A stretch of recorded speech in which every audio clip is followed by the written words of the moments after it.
ठाण्यात भाजपला 2 वर्ष महापौरपद मिळावं, आमदार निरंजन डावखरेंची मागणी. जनतेची कामं करायला महत्त्वाची पदं हवीत, अन्यथा विरोधात बसू, शिवसेनेला थेट इशारा.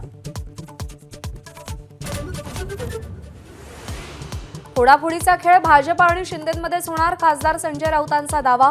कल्याण डोंबिवलीत शिंदेंकडून भाजपचे नगरसेवक फोडण्याची तयारी, राऊतांचं वक्तव्य.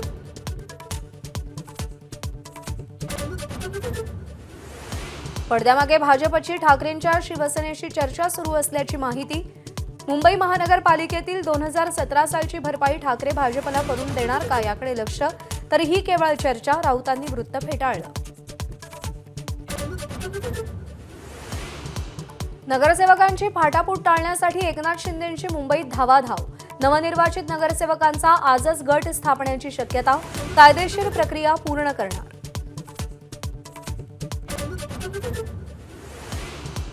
कल्याण डोंबिवलीत शिवसेनेचे 9 नगरसेवक नॉट रिचेबल, उपमुख्यमंत्री शिंदेंच्या संपर्कात असल्याची माहिती.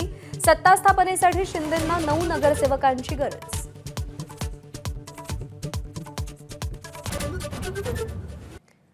एकनाथ शिंदे भाकरी फिरवण्याच्या तयारीत. महापालिका निवडणुकीत मंत्र्यांकडून अपेक्षित यश न मिळाल्यानं काहींचे पत्ते कट होणार. पक्षवाढीसाठी काम करणाऱ्या आमदारांना मंत्रिपदाची लॉटरी लागण्याची शक्यता.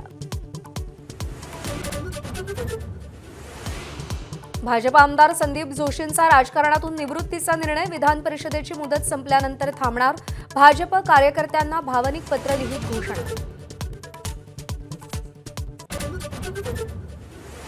मंत्री भरत गोगावलेंचे पुत्र विकास गोगावलेंना अजून अटक का नाही, मुंबई हायकोर्टाचा रायगड पोलिसांना सवाल.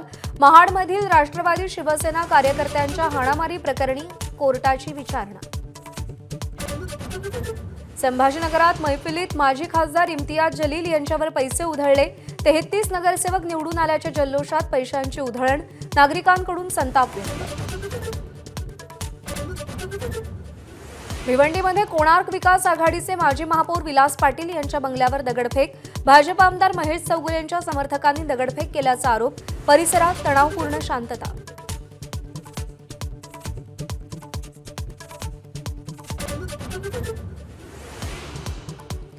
मुंबईत पोर्ट ट्रस्टच्या जागेवरती आलिशान 30 मजली बिहार भवन उभारणार.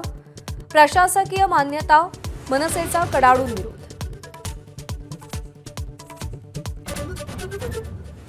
सोनं चांदीच्या दरात मोठी वाढ. 1 किलो चांदीचा दर 3,03,850 रुपयांवर. प्रतितोळा सोन्याचा दर 1,48,000 रुपयांवर.